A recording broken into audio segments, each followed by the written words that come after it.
Vagabond পাঠক চ্যানেলে আপনাদেরকে স্বাগত। চলুন আজ আমরা মাত্র দুদিনের ছুটিতে পাহাড়, জঙ্গল, নদী, ঝর্ণা, বুদ্ধিস্ট মনাস্ট্রি বেষ্টিত এক সুন্দর অপূর্ব মনোরম জায়গা থেকে ঘুরে আসি। আমরা ওড়িশা হয়ে ছত্তিশগড় রাজ্যে ঘুরে আসব। হাওড়া থেকে রাত 9:40 আজাদ হিন্দ এক্সপ্রেস ধরে পরদিন সকাল 6টার মধ্যে আমরা ওড়িশার ঝারসুগুদা স্টেশনে পৌঁছালাম। ওখান থেকে আগে থেকেই বুক করা একটা আর্টিগা করে আমরা আজ ও কাল ওড়িশা ও ছত্তিশগড় ঘুরে নেব। প্রথমেই আমরা ঝারসুগুদার এক শিবজি মহারাজের মন্দির, ঝাড়েশ্বর মন্দির ঘুরে নিই। মাত্র 15 মিনিটেই আমরা এখানে এসে পৌঁছালাম। শাল সেগুনের জঙ্গলের মধ্যে সুন্দর সাজানো গোছানো একটি মন্দির। বেশ কিছুটা সময় আমরা মন্দির প্রাঙ্গণে কাটিয়ে আমরা পরবর্তী গন্তব্যের দিকে রওনা হলাম। কাছেই মেন শহরের উপরে একটা হোটেল থেকে আমরা সকালে জলখাবার খেয়ে নিলাম। এরপর আমাদের গাড়ি সবুজ জঙ্গলের বুক চিরে কালো পিচ রাস্তা ধরে এগোতে থাকলো। আমরা চলেছি ছত্তিশগড়ের সিমলা নামে খ্যাত মেন পাটে। তার আগে আমরা ওড়িশার গ্র্যান্ড ক্যানিয়ন দেখেন। কানহাকুন্দ একটা স্টোন বেডেড রিভার। এই জায়গাটির নাম কানহাকুন্দ, ওড়িশার সুন্দরগড় জেলায় অবস্থিত। খরস্রোতা ইব নদী বা ইন্দ্রাবতী নদী বা আইবি রিভার পাথরের উপর থেকে বয়ে যাওয়ার সময় জলের ঘর্ষণে পাথরে যে ক্ষয়ী কাজ হয় তাতে বিভিন্ন স্কাল্পচার তৈরি হয়েছে, সত্যি দেখার মতো। এজন্যই একে ওড়িশার গ্র্যান্ড ক্যানিয়ন বলা হয়। চলুন দেখে নিই। এখানে বছরের যে কোনো সময় আসতে পারেন, তবে বর্ষাকালে না আসাই ভালো। আমরা গিয়েছিলাম বর্ষার পরেই, মানে সেপ্টেম্বর মাসে। সাদা পাথরের বিস্তীর্ণ নদীখাত, তার মধ্য থেকে জল বয়ে চলেছে।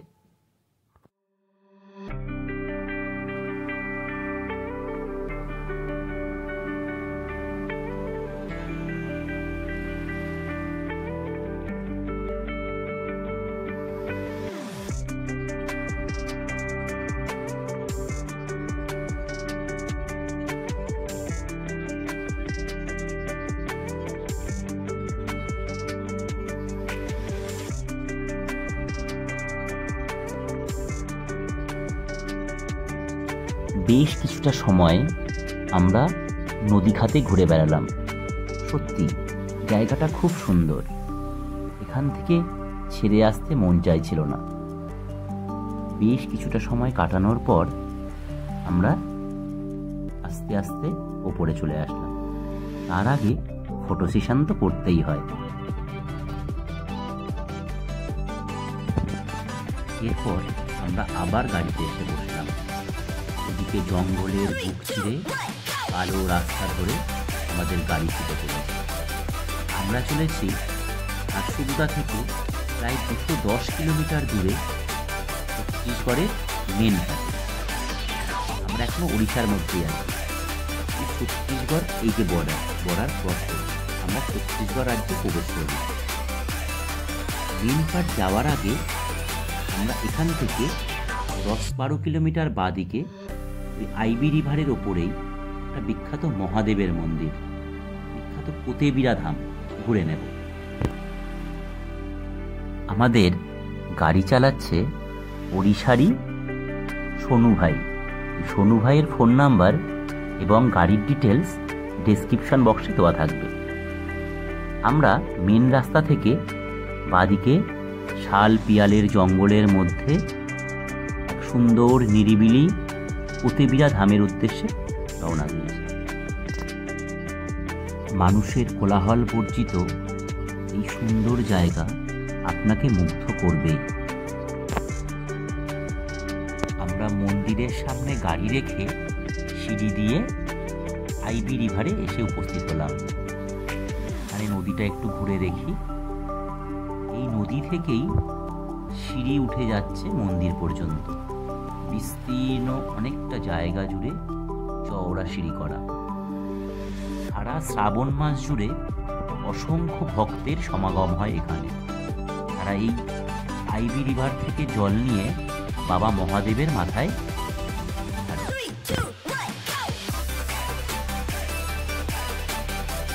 সুন্দর জায়গা, কতটি সুন্দর এখানকার নদী বক্ষ।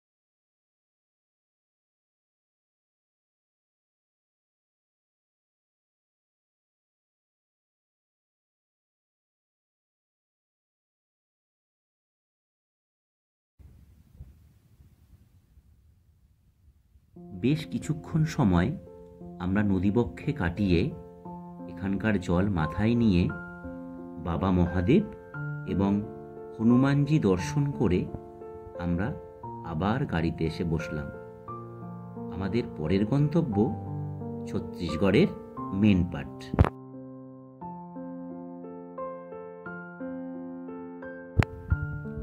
আবার আমাদের গাড়ি ছুটে চলেছে। দুদিকের সৌন্দর্য নিজের চোখে না দেখলে বিশ্বাস করা যায় না। কখনো সবুজ ঘন জঙ্গল, কখনো বিস্তীর্ণ উপত্যকা, তার মধ্য থেকে সুন্দর আঁকাবাঁকা বা সোজা রাস্তা বয়ে চলেছে। সত্যি নির্জন এলাকা। দুটো একটা গাড়ির মাত্র দর্শন পাওয়া যাচ্ছে। দেখুন, পুরো রাস্তাটাই ফাঁকা। এখানে 200 কিলোমিটার যেতে আপনাকে একটি বারের জন্য বোর হতে হবে না। দুদিক দেখতে দেখতে সময় ঠিক পার হয়ে যাবে। আমরা প্রায় মনপাতের কাছাকাছি চলে এসেছি। আমাদের রিসর্টে যাওয়ার আগে আমরা এই টাইগার পয়েন্টটি দেখে নেব। বেশ কিছুটা সিঁড়ি থেকে নেমে একটা সুন্দর ঝর্ণা। দেখুন, প্রায় 60 ফুট উঁচু পাহাড় থেকে লাফিয়ে নিচে নামছে। এই জায়গাটাও খুব সুন্দর। কথিত আছে এখানে নাকি কোনো এক সময় বাঘে জল খেতে আসতো, সেই জন্য এর নাম টাইগার পয়েন্ট।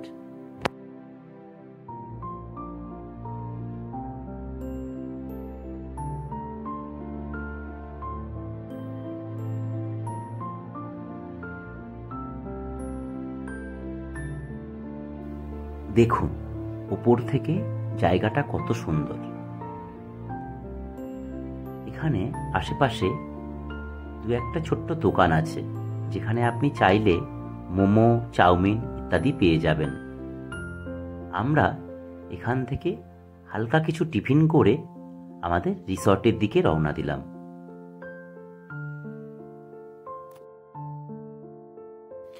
কিছুক্ষণ আগেই এক পশলা বৃষ্টি হয়ে গেল এবং আকাশ মেঘলা থাকায় খুব তাড়াতাড়ি বিকালেই সন্ধ্যা ঘনিয়ে আসলো। চারপাশটা সত্যি মনোমুগ্ধকর। আমরা দেখুন কেন এই জায়গাকে ছত্তিশগড়ের সিমলা বলে। বিস্তীর্ণ সবুজ valley,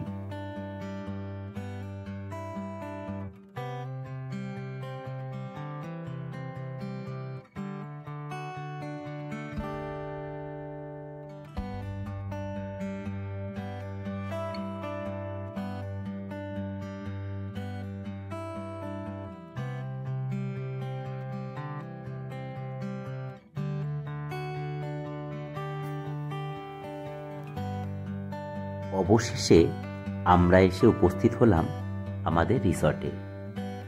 Dalma Tibet resort and restaurant. সুন্দর সাজানো গোছানো ছিমছাম একটি রিসর্ট। ভিতরের ব্যবস্থাপনা খুবই সুন্দর।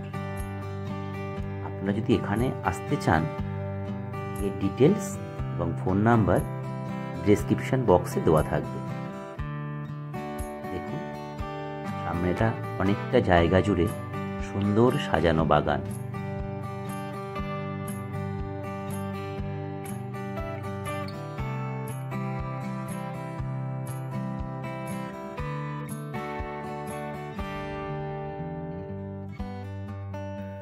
আমরা বিকাল এবং সন্ধ্যাটা আশপাশ করে নিলাম। রাত্রে ডিনার করে ঘুমিয়ে পড়লাম। সকালে উঠে হাতে 1 কাপ চা নিয়ে আবার রিসর্ট প্রাঙ্গণ ঘুরতে বেরিয়েছি। আমার বাকি বন্ধুরা তখনও ঘুমে মগ্ন। দেখুন,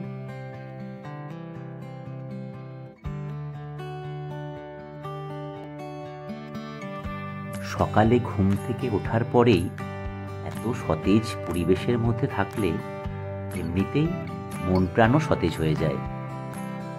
আমি একা একাই একটু আশপাশটা হেঁটে বেড়াতে লাগলাম। হাঁটতে হাঁটতে পৌঁছে গেলাম কাছেই একটি ছোট্ট সুন্দর বুদ্ধ মনস্ট্রিটে। একটা বৌদ্ধ মন্দির, তার আগে সেই বিখ্যাত চাকা হাত দিয়ে ঘোরানো।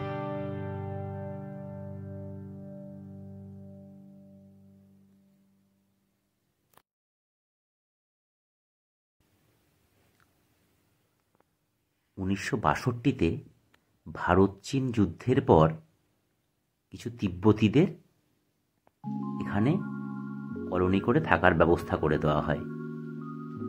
তারাই এই গ্রামটা গড়ে তোলে। সত্যি খুব সুন্দর। চলুন একটু বুদ্ধ মন্দিরের ভেতর থেকে ঘুরে আসি।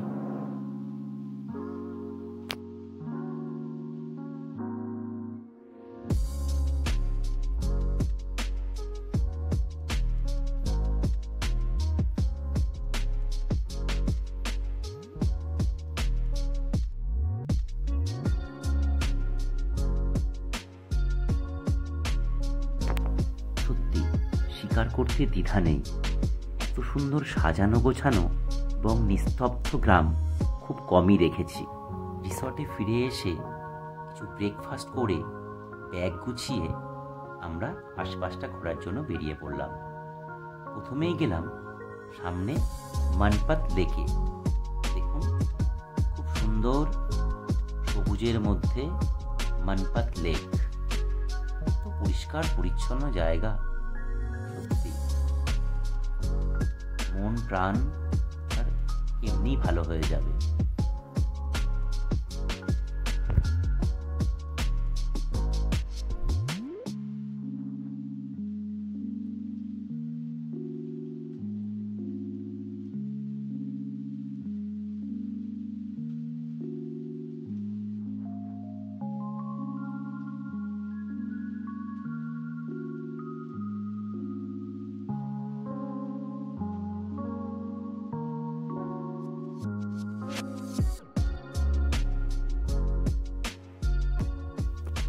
এরপর আমরা মনপতের অন্যতম আকর্ষণ জলজলি বা দলদলি বা বাউন্সিং ল্যান্ডে উপস্থিত হলাম। বিস্তীর্ণ সবুজ উপত্যকা আর তার মাঝে ছোট্ট একটি জায়গা যেখানে ল্যান্ড বাউন্স করছে। সত্যি প্রকৃতির কি অনবদ্য সৃষ্টি, নিজের চোখে না দেখলে বিশ্বাস করা যায় না। যখন লাফাচ্ছিলাম মনে হচ্ছিল যেন স্পঞ্জের উপরে লাফাচ্ছি।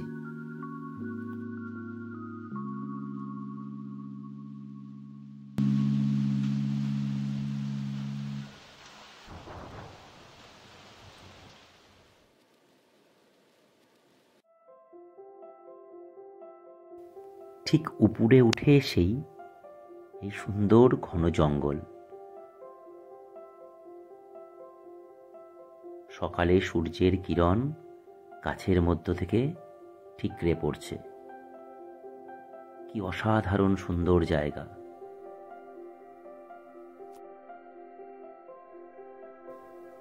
চারদিকে সবুজের সমারোহ। আমরা আবার গাড়ি করে বেরিয়ে পড়লাম। দুদিকে বিস্তীর্ণ সবুজ উপত্যকা ছাড়িয়ে আমরা চলেছি। দু এক জায়গায় মাঝে মাঝেই দাঁড়িয়ে ছবি তুলতে ইচ্ছা করছে, আর দু চোখ ভরে দেখছি প্রকৃতির সৌন্দর্যকে। বিস্তীর্ণ সবুজ মাঠ, উঁচু নিচু ঢেউ খেলানো ক্যালেন্ডারের মতো। দেখুন, এই জন্যই এই জায়গাকে ছত্তিশগড়ের সিমলা বলে। যদিও কোনো জায়গায় কারোর সঙ্গে তুলনা করা যায় না, প্রত্যেকটা জায়গায় তার নিজের মতো করে সুন্দর। মনপত মনপতের মতনই, সত্যি মনের কোঠায় মনপতের নাম লেখা থাকবে।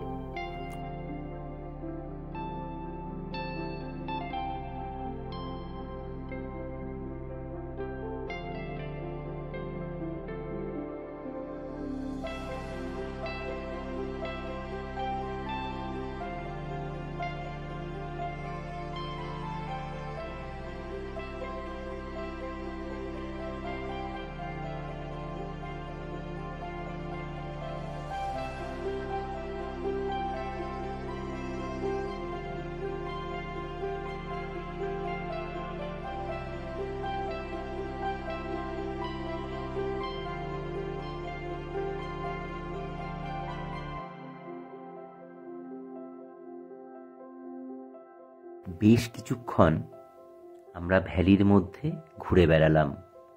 তারপর আমরা চললাম আমাদের পরবর্তী গন্তব্য বা মনপতের অন্যতম আকর্ষণ মছলি পয়েন্টের দিকে। যেদিকে চোখ যায় শুধু সবুজ আর সবুজ। সত্যি তুমি অপরূপ।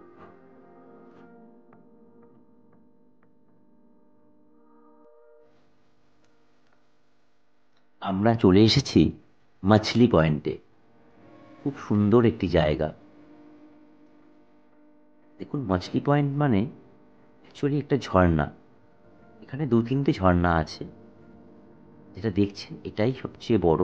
উল্টো দিকে আরও দুটো আছে, ছবিতে ভালো বোঝা যাবে না।